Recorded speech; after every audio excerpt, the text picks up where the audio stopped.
So again, this is from Sis Lady.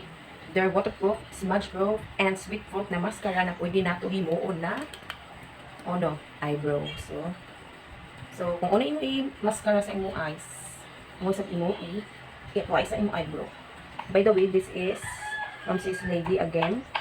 They're pinakakusgan na mascara. So what I love, this one is very affordable na guys. Tapos aside ngan handy da isang siya. Then lightweight da kung i-apply. So this is with and without.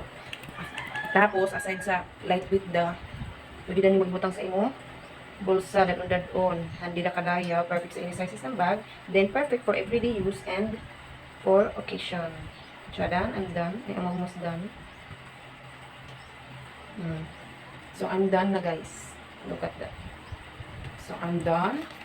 So what are you waiting for? You must try. Then check out na agad-agad. Bye!